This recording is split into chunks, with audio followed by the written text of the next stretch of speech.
తెలంగాణ రాష్ట్ర రాజకీయాల్లో సీఎం రేవంత్ రెడ్డికి పెద్ద కష్టం వచ్చి పడింది అంటూ వార్తలు అయితే వస్తున్నాయి. వాటికి సంబంధించినటువంటి పూర్తిగా వివరాలు అనేది వీడియోలోకి వెళ్ళి తెలుసుకుందాం. వీడియోని స్కిప్ చేయకుండా ఎండ్ వరకు చూసే ప్రయత్నం చేయండి.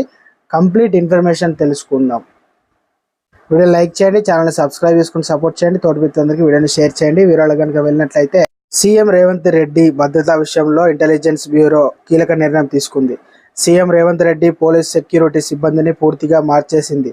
మాజీ సీఎం కేసీఆర్ దగ్గర పనిచేసిన ఏ ఒక్క అధికారి సిబ్బందిని ప్రస్తుత సీఎం వద్ద ఉంచొద్దని ఆదేశించింది. సీఎం రేవంత్ రెడ్డికి సంబంధించిన వ్యక్తిగత సమాచారం లీక్ అవుతుందని భావిస్తూ ఈ నిర్ణయం తీసుకుంది. ఇప్పటికే కొత్త వారిని నియమిస్తూ ఇంటెలిజెన్స్ నిర్ణయం తీసుకోగా సెక్యూరిటీ మార్పునకు సంబంధించి పూర్తి వివరాలు తేలాల్సి ఉంది.